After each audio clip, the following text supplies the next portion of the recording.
तो चलेगा दोस्तों, एक बार पुनः स्वागत आपका हमारे यूट्यूब चैनल सरकारी नौकरी विद राहुल नेगी में। दोस्तों हम चल लेते हैं, हमारी सीरीज़ चल रही थी प्रीवियस ईयर की। कल भी मैंने आप लोगों के लिए 25 क्वेश्चन लाया था, बड़े अच्छे 25 क्वेश्चन रहे थे, आप लोग का अच्छा सपोर्ट मिला। तो आज भी मैं आप लोग के बीच फिर बना हूँ टॉप 25 क्वेश्चन लेके। उम्मीद करता हूँ जो भी लोग मेरे से दूर दराज से जो भी दोस्त जुड़ा है तो एक बार चैनल को लाइक शेयर और सब्सक्राइब कर दीजिएगा। फिर बाकी का रहेगी बात आगे। अगर आप पुराने वीडियो देख रहे हैं तो अगर आपने नहीं देखी तो आप प्लेलिस्ट में जाइएगा, वहाँ प्लेलिस्ट बना रखी है, प्रीवियस ईयर के डाल रहे हैं, हिंदी के डाल रहे हैं, करंट के डाल रहे हैं। मैक्सिमम देखना तो हमें यूके पीएससी को हमने टारगेट कर रखा अभी, ठीक है। जैसे वीडियो का आएगा हम यूके ट्रिपल सी पैटर्न पे घुसेंगे। अभी तक जो हमने देखा यूके पीएससी का पैटर्न देखा था, हिंदी बड़ी बेसिक थी, उत्तराखंड बड़ा बेसिक था, थोड़ा करंट और थोड़ा साइंस और थोड़ा जीएस का हमारा खेल हो रहा था। तो उसी को टारगेट में रख के हम अब लगातार वीडियो आप लोगों के बीच बना रहा हूँ, ठीक है। थोड़ा अभी आप लोग जुड़े हैं तो उम्मीद कर रहा हूँ कि आप लोग थोड़ा लिंक को, इस जो वीडियो का लिंक है थोड़ा और ग्रुप में शेयर कर दीजिएगा, मेरे को भी और मज़ा आएगा। तो मैं भी आप लोगों के लिए अगली बार से अच्छा कंटेंट आप लोग के बीच लेके आता रहूँगा। तो चलिएगा इस सीरीज़ की भी शुरुआत करते हैं। पहला क्वेश्चन आप लोग की स्क्रीन के सामने है। क्वेश्चन क्या कहता है, 15वें वित्त आयोग ने सिफारिश की है कि वो राज्यों को वर्टिकल जो राज्यों की हिस्सेदारी होगी वो कितने परसेंट होगी। अभी देखना 15वां वित्त आयोग हमारा। वैसे देखें सीधा सीधा पहला आंसर ही बता देता मैं। तो आंसर इसका है 2020-21 के लिए 2021 से 21-22 से 25-26 के लिए इसे क्या रखी जानी थी, हमारी 41% रखी जानी थी राज्यों की हिस्सेदारी। पहले बात करूं तो पहले कितने परसेंट थी, तो 42% हिस्सेदारी थी। अगर देखूं मैं आप लोगों के पास सीधा सीधा एक चीज़ पाता हूं, सीधा नॉलेजेबल वाली, जिस चीज़ के लिए आप लोग मुझे देखना चाह रहे हैं। अगर मैं इस क्वेश्चन को इस फॉर्मेट में देखता ना अगर, तो मैं भी थोड़ा बहुत घबरा जाता, थोड़ा से मैं होता ना, एग्जाम का प्रेशर होता, थोड़ा मैं भी हैंडल नहीं कर पाता। लेकिन मुझे एक चीज़ जैसे मैं भी देखता, अगर मुझे डायरेक्ट क्वेश्चन नहीं आता था ये, फिर भी मैं बाय ऑप्शन इसका पोस्टमार्टम करने की कोशिश करता है। पोस्टमार्टम क्या करना था, क्योंकि मुझे पता है अभी कौन सा वित्त आयोग चल रहा है, 15वां वित्त आयोग चल रहा है, एनके सिंह इसके अध्यक्ष है। कब तक इसके टाइम पीरियड कब तक है, 2021 से, पहले 2025 था, अब बढ़ा के कब कर दिया गया, 2026 कर दिया गया। ऑप्शन ए दिख रहा 2020 से 2024-25 तक, तो हमारा कोई मैच ही नहीं खा रहा था। 17-18 से तो इसका कोई लेना देना ही नहीं था, क्योंकि 21 से था। ऑप्शन सी मिल रहा था, ऑप्शन डी भी नहीं मिल रहा था। अगर मैं आप लोग की तरह जगह होता तो मैं भी, अगर मैं अब देखो आप लोग मेरी तरह होते तो सीधा सीधा बाय ऑप्शन आप ऐसे ही क्वेश्चन सॉल्व कर लेते, ठीक है, क्योंकि एक ही ऑप्शन बच रहा था।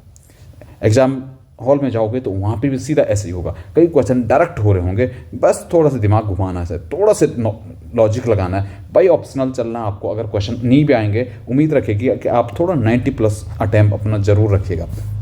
अब आ जाइए, पहला दिख रहा वित्त आयोग। भारत का पहला वित्त आयोग बना था केसी नियोगी की अध्यक्षता में भारत का पहला वित्त आयोग बना था। अभी देखना भारत का 15वां वित्त आयोग चल रहा है, एनके सिंह की अध्यक्षता में। देखना 21 से 26 वर्ष के लिए रहा। अभी राज्यों की वर्टिकली कितना कर रहा है, 42% से घटा के अब 41% कर दिया गया। इसके साथ साथ देखना तो वित्त आयोग क्या काम करता है। वित्त आयोग का काम क्या होता है, हमारा जो राज्यों के बीच क्या था, हमारा करों का विभाजन करना। वित्त आयोग का हमारा क्या होता है, मेन कार्य होता है, ठीक है। अभी देखना किस आधार पे वित्त आयोग कार्य करता है, क्या 6 इसके पैरामीटर हैं। 6 पैरामीटर में सबसे पहले बात आऊँ, पहला आता है वन और पारिस्थितिकी, वन और पर्यावरण आता है, वन और पारिस्थितिकी के नाम से जाना जाता है पहला पैरामीटर। इस आधार पे जो करों का विभाजन किया जाता है राज्यों में, कितना परसेंट दिया जाता है, तो 10% दिया जाता है। अगर आएगा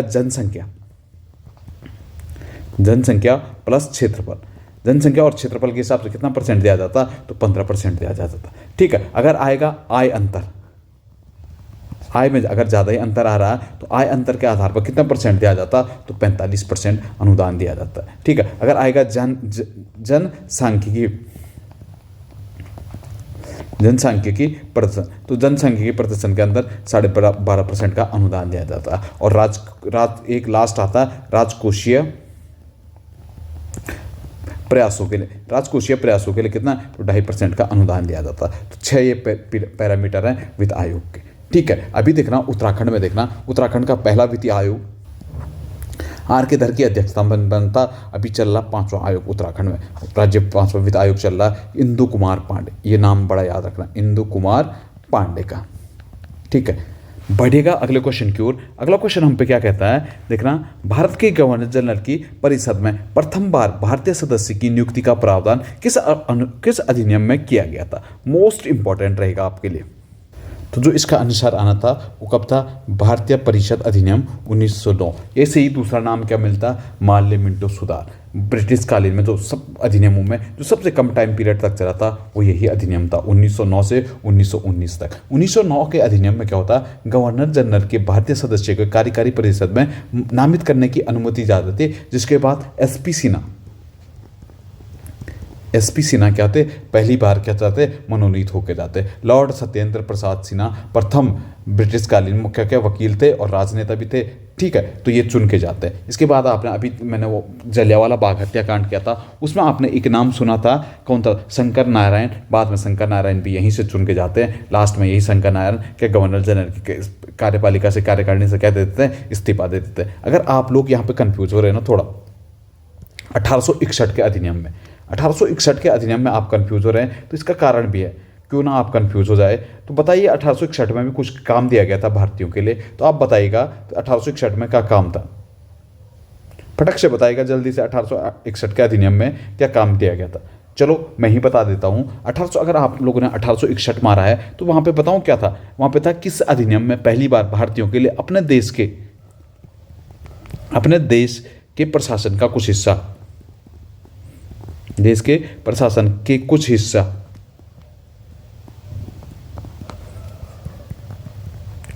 हिस्सा लेना संभव हुआ था।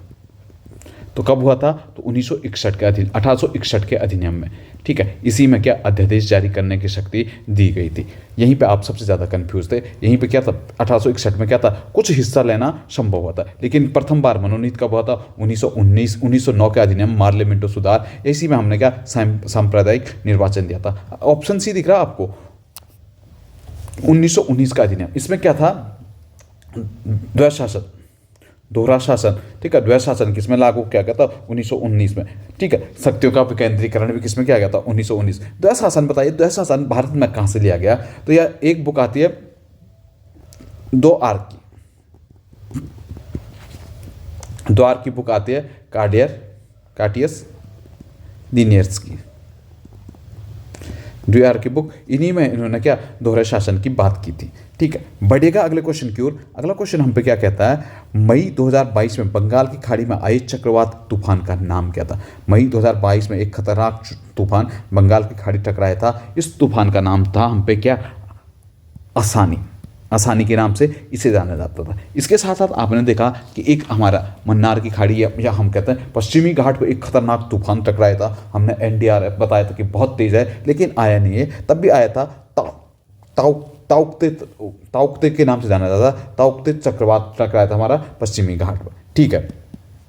क्वेश्चन नंबर अगला देखना, अगला क्वेश्चन क्या कहता है, आपातकालीन प्रावधानों के बारे में निम्नलिखित में से कौन सा कथन सत्य नहीं है। तो पहला देखना, राष्ट्रपति शासन किसी राज्य में अधिकतम 3 वर्ष के लिए लागू हो सकता है, बिल्कुल सही बात है। 6 करके हम क्या इसे 3 वर्ष तक बढ़ा सकते हैं, ठीक है। 3 वर्ष से ज़्यादा कहीं भी राष्ट्रपति शासन लागू नहीं हो सकता, ठीक है। देखना ऑप्शन बी पे आया था ना, 42वें संविधान में सशस्त्र विद्रोह शब्द जोड़ा गया, ना, सशस्त्र विद्रोह शब्द 42वें संविधान में जोड़ा नहीं गया था, बल्कि क्या किया गया था, हटाया गया था, ठीक है। अगला देखना, ऑप्शन 2 तो हमारा गलत है पहले से, ठीक है। ऑप्शन सी पे आया था ना, अनुच्छेद 352 के तहत आपातकाल मंत्रिमंडल के लिखित सहमति पर आधार पर लाया जाता है, बिल्कुल सही बात है। अब जब भी अनुच्छेद 352 का प्रयोग किया गया, पहला क्या मंत्रिमंडल की लिखित आधार पर लिखित सिफारिश करेगा तभी लागू होगा। राष्ट्रपति शासन राजस्थान में 4 बार लागू, बिल्कुल सही बात है। तो एक ही चीज़ हमारा सुमेलित नहीं था, वो क्या था, सशस्त्र विद्रोह शब्द 42वें संविधान संशोधन द्वारा नहीं जोड़ा गया था, बल्कि 42वें संविधान संशोधन द्वारा इसे क्या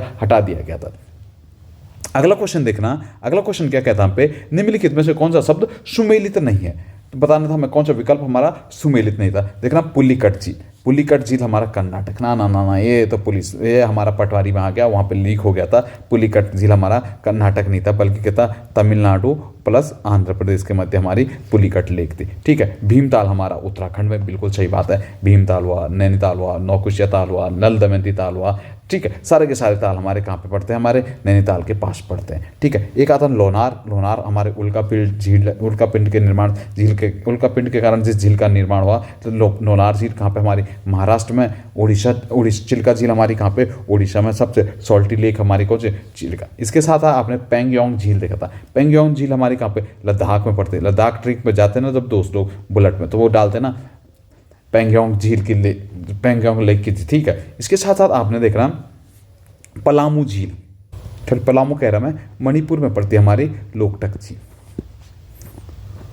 लोकटक झील कहाँ पे हमारे, तो मणिपुर में। इसके साथ साथ डल झील आपने देखा था, कल की वीडियो में बात की थी, जम्मू कश्मीर में हमारी कौन सी लेक पड़ती है, डल झील देखी थी। वुलर झील भी कहाँ पे पड़ती है, हमारी जम्मू कश्मीर में पड़ती है। अगर कलेरू झील आती है तो कलेरू झील हमारी कहाँ पे, आंध्र प्रदेश में पड़ती है। बढ़ेगा अगले क्वेश्चन की ओर। अगला क्वेश्चन क्या कहता है, खेड़ा किसान आंदोलन किन नेताओं के नेतृत्व में होता। किस खेड़ा पड़ता हमारा कहाँ, गुजरात में। खेड़ा जो किसान आंदोलन हुआ था वो किसके नेतृत्व में था, गांधी जी और वल्लभ भाई पटेल जी के नेतृत्व में। तो ऑप्शन सी हमारा बिल्कुल सही आंसर बनना था। तो खेड़ा की बात करूं, खेड़ा आंदोलन राष्ट्रपिता महात्मा गांधी द्वारा प्रारंभ किया गया, जो कि चंपारण सत्याग्रह था के बाद 1918 में हुआ था। कहाँ पे, 1918 गुजरात के खेड़ा में हुआ था। ये किस लिए था, तो किस लिए था हमारा, किसानों की समस्याओं को लेकर ये आंदोलन शुरू किया था। क्योंकि किसानों की समस्या कहती है, यहाँ पे कर वृद्धि हो गई थी। कर वृद्धि, अंग्रेजी सरकार ने कर वृद्धि की थी। फिर इसके महात्मा गांधी जी क्या कर देते हैं, यहाँ पे किसान सत्याग्रह कर देते हैं, जिससे बाद में ब्रिटिश सरकार को झुकना पड़ता है। और दो लोग इसमें मुख्यतः नेतृत्व करते हैं, वल्लभ भाई पटेल और कौन करते हैं, महात्मा गांधी। इसके साथ साथ आपने देखा एक चीज, बारदोली सत्याग्रह 1928, इसी के 10 साल बाद नेतृत्व किसने किया था, सरदार पटेल को जो सरदार की उपाधि दी थी इसी आंदोलन के दौरान किसने, बारदोली की महिलाओं ने दी थी। आपको एक दिख रहा वासुदेव बलवंत फड़के, एक आंदोलन था पे रैमोसी आंदोलन का नेतृत्व किसने किया था, तो वासुदेव बलवंत फड़के ने किया था। बढ़ेगा अगले क्वेश्चन की ओर। अगला क्वेश्चन क्या कहता है, 32वां क्वेश्चन,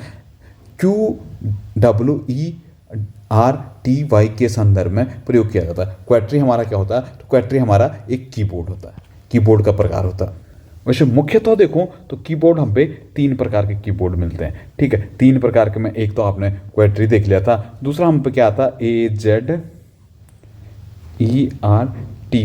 ठीक है। और तीसरा क्या मिलता है हम पे, जो मिलता है DVORAK। तो 3 प्रकार के यहाँ पे कीबोर्ड मिलते हैं, ठीक है। बड़ी अब मॉनिटर देखना, तो मॉनिटर हमारा कैसा डिवाइस है, मॉनिटर हमारा आउटपुट डिवाइस है, प्रिंटर हमारा आउटपुट डिवाइस है, माउस सबसे ज़्यादा यूज होने वाला हमारा आउटपुट डिवाइस है, ठीक है। बढ़ेगा अगले क्वेश्चन की ओर। अगला क्वेश्चन हम पे क्या कहता है, एक कंप्यूटर प्रोग्राम जो एक पूरे प्रोग्राम को एक ही बार में मशीनी भाषा में परिवर्तित कर देता कहलाता है, हमारा क्या कहलाता हो, कंपाइलर। क्या कहलाता है, एक ही बार में जो हमारा प्रोग्राम एक ही मशीनी भाषा में परिवर्तित कर देता किसी भी चीज़ को, हम उसे कह देते हैं कंपाइलर। तो कंपाइलर तो आपको पता है साहब, भाई साहब तो हमें बताइएगा इंटरप्रेटर क्या काम करता है। थोड़ा फटक से आंसर देने की कोशिश कीजिएगा, जितने लोग भी जुड़े हैं थोड़ा जल्दी से आंसर दे दीजिएगा, इंटरप्रेटर क्या काम करता है, ठीक है। या मैं ही बता दूं, तो इंटरप्रेटर की बात करूं मैं, तो हाई लेवल लैंग्वेज को जो हमारा मशीनी लेवल लैंग्वेज में बदलेगा, वो कौन बदल देगा, इंटरप्रेटर बदल देगा। फिर बताएगा असेंबलर, फिर असेंबलर क्या काम करता है हमारा, ठीक है। असेंबलर क्या काम करेगा, हमारा मशीनी लैंग्वेज को जो असेंबली लैंग्वेज में बदलेगा, वो कौन बदलेगा, हमारा असेंबलर बदलेगा। हो गया ना, 3 के 3 कंफर्म। भूलना मत, UKPSC यहाँ पे थोड़ा ज़्यादा फोकस करता है इन चीज़ों पे, खासतौर पे इंटरप्रेटर, कंप्लायर और असेंबलर। मैंने पिछले प्री देखे हैं तो वहाँ पे थोड़ा ज़्यादा पोर्शन इनके बढ़ चुके हैं। अब भी देखना, आप UKPSC की थोड़ा ट्रिक पे आ जाना, स्ट्रेटजी पे आ जाना। स्ट्रेटजी क्या है कि 12 फरवरी को हमारा गोल सेट है, इस महीने हमारा पेपर होगा पटवारी का, कंफर्म है, UKPSC ने बता दिया। शायद आने वाले 1-2 दिन बाद आपको शायद एडमिट कार्ड की भी सूचना आ जाएगी कि एडमिट कार्ड क्या है, पेपर कौन देंगे कौन नहीं देंगे, इसके बारे में भी कोई जानकारी नहीं हुई। लेकिन इतना कंफर्म कर दिया कि 12 फरवरी को पेपर होना ही होना है, क्योंकि रीशेड्यूल आ गया आपका जो कैलेंडर था एग्जाम का, ठीक है। इस अब देखना टाइम हम पे लगभग 10 से 12 दिन का बचा है, तो आप यहाँ पे थोड़ा स्मार्ट स्टडीज करिएगा। स्मार्ट स्टडीज थोड़ा प्रीवियस ईयर का पेपर पढ़ेगा, थोड़ा आजकल करंट की ओर भागेगा, थोड़ा रीजनिंग के हॉट टॉपिक उठाइएगा, थोड़ा आपने अगर रिवीजन कर लिया हो तो आप थोड़ा पुराने पेपरों की ओर बढ़िएगा। चाहे उत्तराखंड के पढ़े हैं, उत्तराखंड में तो वैसे उतना फोकस करने की आपको अभी ज़रूरत है नहीं, क्योंकि UKPSC थोड़ा उत्तराखंड और हिंदी लो लेवल की बना रहा है, उससे तो ज़्यादा आप GS, करंट, साइंस, इन्वायरमेंट इनमें इन्वेस्ट कर सकते हो, आप यहाँ से अच्छा स्कोर खींच सकते हो। तो ठीक है, इन बातों को थोड़ा ध्यान में रखिएगा। फिर करते हैं अगले क्वेश्चन पे बढ़ते हैं। अगला क्वेश्चन क्या कहता है, राष्ट्रपति के निर्वाचन मंडल में शामिल होते हैं। तो राष्ट्रपति के निर्वाचन मंडल में जो शामिल होते हैं वो कौन होते हैं? संसद के दोनों सदनों के चुने गए सदस्य और राज्य विधानमंडलों के चुने गए सदस्य। मनोनीत सदस्य इसमें क्या नहीं करते? पार्टिसिपेट नहीं करते। आपने एक सुना राष्ट्रपति पे जो महाभियोग लगता है वो कैसे लगता है? अर्धन्यायिक प्रक्रिया कहते हैं ना उसे। राष्ट्रपति को हटाने की प्रक्रिया कैसी है? तो अर्धन्यायिक प्रक्रिया। अर्धन्यायिक प्रक्रिया क्यों कहते हैं? क्योंकि आपने देखा अभी जब राष्ट्रपति चुना जाता है इसमें, ठीक है, राष्ट्रपति जब चुनते हैं हम तो दोनों सदनों से चुन रहे हैं और विधानसभाओं से भी जो हमारे इलेक्टेड मेंबर होते हैं वो भी राष्ट्रपति को चुनते हैं। लेकिन जब राष्ट्रपति को हटाने की बात आती है ना भाई साहब, तो केवल दोनों सदनों के लोग ही राष्ट्रपति को हटाने में योगदान देते हैं। इसमें विधानसभाओं के जो हमारे चुने हुए लोग थे इससे पूछे नहीं जाते। इसीलिए तो हम कहते हैं राष्ट्रपति को हटाने की प्रक्रिया कैसा है? अर्धन्यायिक है। क्योंकि चुनने में तो आप दोनों जगहों के चुने हुए मेंबर को यूज कर रहे हैं, लेकिन हटाने में एक जगह के ही कर रहे हैं, इसलिए इसे अर्धन्यायिक प्रक्रिया कहा जाता है। ठीक है, अगले क्वेश्चन की ओर बढ़ना। अगला क्वेश्चन क्या कहता है? भारत के प्रथम मानवयुक्त महासागर मिशन का नाम क्या है? भारत का जो प्रथम मानवयुक्त महासागर मिशन है वो क्या? हमारा समुद्रयान। ठीक है, चलो बेसिक सा क्वेश्चन था, बढ़ेगा अगले क्वेश्चन की ओर। अगला क्वेश्चन क्या कहता है? 2000 टोक्यो पैरा ओलंपिक 2021 में अवनी लखेरा का संबंध किस स्पर्धा से था? उन्होंने अभी क्या स्वर्ण पदक जीता है। अभी अवनी लखेरा बीच में बहुत चर्चाओं में थे, चाहे आपने ये किसका पेपर देखा, CDS का पेपर देखा, वहाँ भी अवनी लखेरा के बारे में आया था। तो अवनी लखेरा का जो संबंध हमारा किससे था? शूटिंग से था। सीधा सीधा याद रखना, अवनी लखेरा शूटिंग से संबंधित थी। अगर आपको ऊंची कूद दिख रहे ना, तो ऊंची कूद में एक नाम आया था मरियप्पन थंगावेलु। मरियप्पन थंगावेलु, ठीक है, थंगावेलु। मरियप्पन थंगावेलु का संबंध किससे? तो किससे आना था? सीधा सीधा हमारा ऊंची कूद से था। देवेंद्र झांझरिया किससे था? बैडमिंटन। देवेंद्र झांझरिया किससे था? हमारा भाला फेंक से। हमारा कौन था? देवेंद्र झांझरिया थे। ठीक है, इसके साथ साथ एक नाम और आया, सुमित अंतिल। इन्होंने भी क्या जीता था? गोल्ड मेडल जीता था। सुमित अंतिल का संबंध भी किससे था? भाला फेंक से। अगर आता प्रमोद भगत का संबंध किससे था? तो बैडमिंटन से था। ठीक है, तो ये हमारे पैरामिंटन। इससे साथ आपने देखा तो हमारे क्या जो हमारे नीरज चोपड़ा थे, भाला फेंक से था। पहली बार ट्रैक एंड फील्ड इवेंट में क्या भारत को गोल्ड आया? किसने जिताया? तो नीरज चोपड़ा ने जिताया। ठीक है, बढ़िएगा अगले क्वेश्चन की ओर। अगला क्वेश्चन क्या कहता है? 37वां क्वेश्चन, निम्न में से कौन सा प्रोग्राम आपको रो और कॉलम की संख्याओं की गणना करने की सुविधा देता है? तो हमें कौन सा प्रोग्राम देता है? तो वह स्प्रेडशीट प्रोग्राम। वह स्प्रेडशीट प्रोग्राम हमें क्या रो भी होते हैं और कॉलम भी होते हैं, इस प्रकार से होता है। इसे हम क्या कह देते हैं? स्प्रेडशीट प्रोग्राम के नाम से इसे जाना जाता है। वर्ड प्रोग्राम केवल एक पेज खुलता है वर्ड प्रोग्राम में। ठीक है, ग्राफिक्स में तो हम ग्राफिक का इस्तेमाल करते हैं। बढ़िएगा अगले क्वेश्चन की ओर। अगला क्वेश्चन क्या कहता है? कंप्यूटर मॉनिटर को डैश डैश डैश के रूप में जाना जाता है। कंप्यूटर मॉनिटर को हम किस रूप में जानते हैं? तो वीडियो के रूप में जानते हैं। अगर वीडियो की फुल फॉर्म आएगी तो या तो हम कह देते हैं विजुअल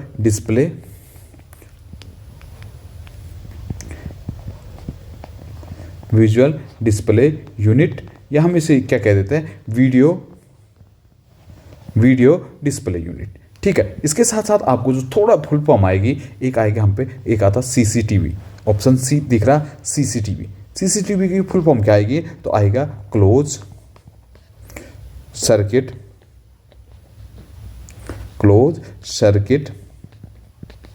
टेलीविजन। ठीक है, क्लोज सर्किट टेलीविजन किसकी फुल फॉर्म है? तो CCTV की हमारी फुल फॉर्म बनती है। बढ़ेगा अगले क्वेश्चन की ओर। अगले क्वेश्चन क्या कहता है? एक हार्ड डिस्क को ट्रैक्स में विभाजित किया जाता है। पहले तो हार्ड डिस्क को हम किस में करते हैं? ट्रैक्स में विभाजित करते हैं, जिन्हें आगे उप विभाजित किया जाता है। ट्रैक्स को भी हम किस में विभाजित करते हैं? तो ट्रैक्स को हम किस में करते हैं? सेक्टर में विभाजित करते हैं। तो ऑप्शन डी हमारा बिल्कुल सही बना था। जिन ऑप्शन डी बोला है उनका बिल्कुल सही आंसर है। ठीक है, थोड़ा मैं टैब पे काम कर पा रहा हूं तो आप लोगों के कमेंट में अभी पढ़ नहीं पा रहा हूं। ठीक है, तो बढ़िएगा अगले क्वेश्चन की ओर। अगला क्वेश्चन क्या कहता है? भारत के किस मंत्रालय द्वारा विभिन्न संकेतों पर आधारित राज्यों के सुशासन को मापने के उद्देश्य से सुशासन सूचकांक विकसित किया गया? तो भारत के अभी संसदीय कार्य मंत्रालय द्वारा अभी क्या किया गया? जो भारत के विभिन्न संकेतों पर आधारित राज्यों के सुशासन को मापने के उद्देश्य से सुशासन सूचकांक विकसित किया गया। तो देखना इसमें तो टॉप रैंक रही थी 2021 में, वो किसकी रही थी, हमारी गुजरात की रैंक रही थी। अभी देखना तो सुशासन दिवस हम कब मनाते हैं, अटल बिहारी वाजपेयी के जन्म दिवस पर 25 दिसंबर को सुशासन दिवस मनाते हैं। 25 दिसंबर को हमने क्या सुशासन रैंकिंग के आधार पर निकाला था। सुशासन में हम 58 संकेतक और 10 क्षेत्र शामिल किए गए हैं। इसी पे हमने क्या गुजरात को पहला रैंक दिया था। अभी देखना तो सबसे ज़्यादा चर्चाओं में सुशासन से संबंधित है हमारा वो क्या, हमने जिला सुशासन सूचकांक 2022 में जारी किया है। ठीक है, जिला सुशासन सूचकांक वैसे वर्चुअली क्या अनाउंस किया गया था, और जिसमें टॉप रहा था जिला सुशासन सूचकांक में वो कौन सा राज्य रहा था, हमारा जम्मू कश्मीर। ये चीज़ भी आपको इंपॉर्टेंट हो जाएगी, 2022 का ये डाटा है। ठीक है, बढ़ेगा अगले क्वेश्चन की ओर। अगला क्वेश्चन क्या कहता है, एकता प्रथा को संस्थानिक दर्जा किसने दिया था। एकता प्रथा को जो संस्थानिक दर्जा था ये किसने दिया था, इल्तुतमिश ने दिया था।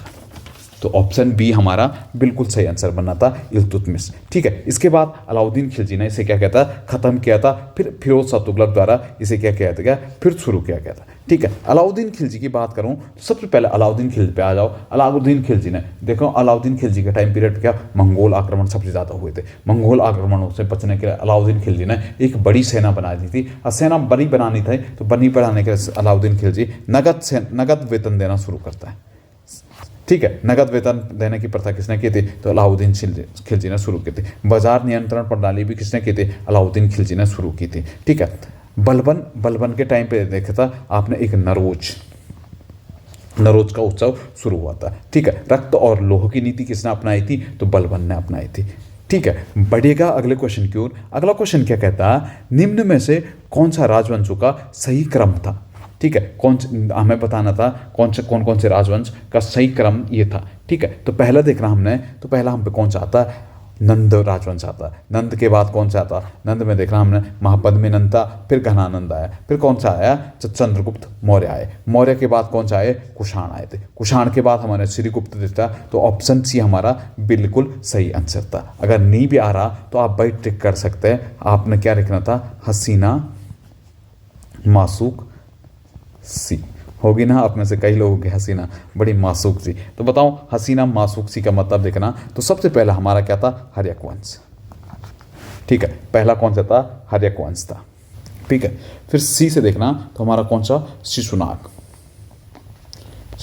वंश। फिर 9 से देखना, शिशुनाग के बाद नंद वंश। फिर मौ से देखना तो मौ के बाद हमारा कौन सा, मौर्य वंश। मौ के बाद 100 से देखना तो कौन सा हमारा, शुंग डायनेस्टी मतलब शुंग वंश। फिर कौ से देखना तो कर्णव। फिर सी से देखना तो सातवाहन। ठीक है, बाई ट्रिक याद रख सकते हो आप, हसीना मासूक सी। ऐसे ही आपने अगर दिल्ली सल्तनत की देखना तो आप क्या कहते हैं, गोरखा तस्लीम, गोरखा तस्लीम है। तो गौर से गुलाम, फिर देखना खिलजी, फिर तुगलक, फिर सैयद, फिर लोदी, लास्ट में हमारा मुगल। ठीक है, तो गोरखा तस्लीम है। ये पे हमारी ट्रिक बनती है। ऐसे ही ट्रिकों के हिसाब से आपको भी चलना है। कभी कभी याद रखना कि आपकी मेमोरी बहुत छोटी है। ठीक है, बड़ी छोटी मेमोरी है, कभी कभी आपको भी रटना पड़ेगा। तो रटने के लिए क्या, इससे आप बेस्ट चीज़ देखना कि आप ट्रिक वाइज कितना कंसेप्ट क्लियर करते हैं अपना। बढ़ेगा अगले क्वेश्चन की ओर। अगला क्वेश्चन क्या कहता है, भारतीय संविधान का कौन सा अनुच्छेद राज्य के मुख्यमंत्रियों की नियुक्ति और कार्यकाल की जिम्मेदारी, योग्यता, वेतन और भत्ते संबंधी है। ठीक है, वैसे देखना तो सीधा सीधा आप बाई ऑप्शनल चलेगा। पहला देखना 207 हो नहीं सकता, 265 हो नहीं सकता, 262 और 264 में से एक अंतर था। ठीक है, हमने देखा महाधिवक्ता, राज्य का महाधिवक्ता किसमें, 165 में। अगर राज्य का महाधिवक्ता 165 में है तो राज्य के जो मुख्यमंत्री होंगे, मंत्रियों का कार्यकाल होगा वो किसमें होगा, 164 में बताया गया। 165 में महाधिवक्ता, अभी हमारे महाधिवक्ता कौन हो गए, SN बाबुलकर। इसमें 166 में क्या, राज्य सरकारों के काम के निर्देश दिए गए। 167 में राज्य के मुख्यमंत्री के दायित्व दिए गए। 168 में बात करेगा तो विधानमंडल का उल्लेख किसमें मिलता है, 168 आर्टिकल अनुच्छेद 168 में। 169 में हम पे क्या, विधान परिषद का उल्लेख मिलता है, विधान परिषद। 170 में हम पे क्या मिलता है, विधान सभा का। ठीक है, ऐसे ही 178 में हम पे किसका उल्लेख मिलता है, तो 178 में हमें राज्यसभा और विधानसभा अध्यक्ष और उपाध्यक्ष के बारे में जानकारी मिलती है। एक चीज़ छोड़ दे मैंने, 153 में किसका उल्लेख मिलता है, तो राज्यपाल का उल्लेख मिलता है। हो गए सारे के सारे हमारे आर्टिकल राज्य से कंप्लीट। बढ़ेगा अगले क्वेश्चन की ओर। अगला क्वेश्चन क्या कहता है, महात्मा गांधी राष्ट्रीय ग्रामीण रोजगार गारंटी योजना के आयोजन और क्रियान्वयन के लिए कौन जवाबदेह है? तो कहीं भी होगा तो सीधा सीधा महात्मा गांधी रोजगार गारंटी कार्यक्रम के लिए सीधा सीधा ग्राम पंचायत। आपने देखा सीधा मुख्यमंत्री कार्यालय से जो पैसा आता सीधा किसे आता, पंचायतों के अकाउंट में आता। तो इसे जवाबदेही किसकी होती है? सीधा सीधा हमारे पंचायत की होती है। ठीक है, अगर आएगा मनरेगा कार्यक्रम, तो एक्ट कब का था? तो मनरेगा एक्ट हमारा कब का था? 2005 का था। 2006 में लागू हो गया। ठीक है, किस नाम से? नरेगा नाम से। ठीक है, 2009 में इसका नाम क्या बन गया? महात्मा गांधी के नाम पे मनरेगा पड़ गया। अभी देखना तो कहता 100 दिन का रोजगार दिया जाता। वैसे हर राज्य में अलग अलग क्या वेतन दिया जाता, लेकिन उत्तराखंड में अभी 201 रुपये पर दिन के हिसाब से इसमें क्या दिया जाता? वेतन दिया जाता है, या दिहाड़ी या मजदूरी दी जाती। कितने दिन का रोजगार दिया जाता? तो परिवार के किसी एक सदस्य को 100 दिन का रोजगार दिया जाता है इसमें। ठीक है, बढ़ेगा अगले क्वेश्चन की ओर। अगला क्वेश्चन क्या कहता है, राज्य के मुख्य सचिव का चयन किया जाता है। राज्य का कोई भी मुख्य सचिव होगा वो किस आधार पे उसका चयन कौन करेगा? ना तो हमारा विधानसभा अध्यक्ष करेगा, ना मंत्रिमंडल करेगा, ना न्यायाधीश करेगा। तो करेगा क्या? मुख्यमंत्री या मुख्यमंत्री कार्यालय ही इसका नियुक्त कर देगा। अगर कोई भी हमारा मुख्य सचिव बनता है वहां पर सीनियरिटी जूनियरिटी नहीं देखा जाता है। अगर मुख्यमंत्री को वो पसंद है या मुख्यमंत्री कार्यालय को वो पसंद है तो वही व्यक्ति जाता है। जैसे हमारे संधू साहब बने ना अभी मुख्य सचिव, ओम गोपाल रावत थे, उसने हटा के कौन बन गए? संधू साहब बन गए। तो धामी जी की पसंद थी संधू साहब, तो उन्होंने बना दिया। ठीक है, इसमें कोई इश्यू नहीं। यही चीज़ आप पे फंसाएगा पेपर में। यहाँ पे राज्यपाल देगा तो राज्यपाल भी नहीं करता नियुक्ति करेगा तो केवल मुख्यमंत्री ही करेगा। नोट लेके लिख देना, कभी फंस सकते हो ऐसे क्वेश्चनों में आप। क्वेश्चन नंबर अगला देखना। अगला क्या कहता था, अप्रैल 2022 में डीआरडीओ ने टैंक रोधी निर्देशित मिसाइल हेलिना का सफल परीक्षण किया। पहला या तो इस प्रकार इस क्वेश्चन इस फॉर्मेट में आएगा, नहीं तो क्वेश्चन कभी भी आएगा हेलिना क्या है? तो हेलिना हमारे क्या? टैंक रोधी मिसाइल है। तो इसका परीक्षण कहाँ पे किया गया? तो इसका परीक्षण हमारा कहाँ पे? पोखरण राजस्थान में इसका परीक्षण किया गया था। इसके साथ साथ अर्जुन, आपने देखा अर्जुन क्या है? अर्जुन भी क्या हमारा? अर्जुन और एक आता हमारा भीष्म, डीआरडीओ द्वारा बनाए गए। ये क्या हमारे मुख्यतः युद्धक टैंक है। तो आधुनिक तौर पे लेस ये हमारे युद्धक टैंक है। कौन से? अर्जुन और टैंक। ऐसे ही आता तेजस क्या हमारा? हल्का लड़ाकू विमान हमारा क्या है? तेजस है। ठीक है, बढ़ेगा अगले क्वेश्चन की ओर। अगला क्वेश्चन क्या कहता है, निम्न में से कौन सा सही सुमेलित नहीं है? थोड़ा सा मैडम ने थोड़ा यहाँ पे प्रिंटिंग में प्रिंट कर दिया। वैसे देखूँ तो पहले देखना अमीटर क्या था? विद्युत धारा का। और यहाँ पे बैरोमीटर कितना? बैरोमीटर देखना तो बैरोमीटर हमारा क्या होना था? वायु दाब का। अब बताना था आपको आंसर क्या था। ठीक है, बताइएगा फटक से इसका आंसर क्या आना था। तो इसका जो आंसर आना था पहले मैं ही बता देता हूँ, आंसर तो आपके पढ़ने में नहीं आ रहे। तो पायरोमीटर क्या होता? उच्च ताप का।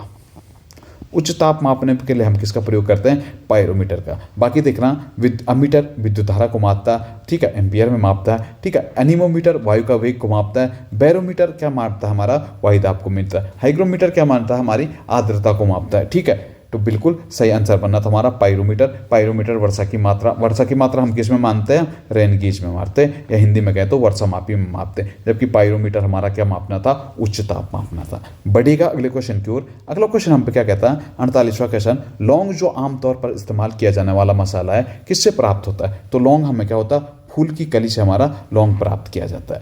ठीक है, बढ़िए अगले क्वेश्चन पे बढ़ते हैं। अगला क्वेश्चन देखना, अन्नपूर्णा पर्वत पर चढ़ने वाली प्रथम भारतीय महिला कौन थी? अन्नपूर्णा पर्वत पर अभी जो हाल ही में प्रथम भारतीय महिला चढ़ी ये कौन थी? प्रियंका मोहिते। आजकल देखा होगा आपने प्रियंका मोहिते कभी हमारा दक्षिण अफ्रीका की चोटी चढ़ रही है, कभी हमारा नेपाल की चढ़ी, कभी माउंट एवरेस्ट चढ़ रही है। तो प्रियंका मोहिते का आजकल थोड़ा नाम में ज़्यादा दिख रहा। एक उत्तराखंड में हमने देखा था अभी हाल ही में एक त्रासदी आई थी, सविता कंसवाल।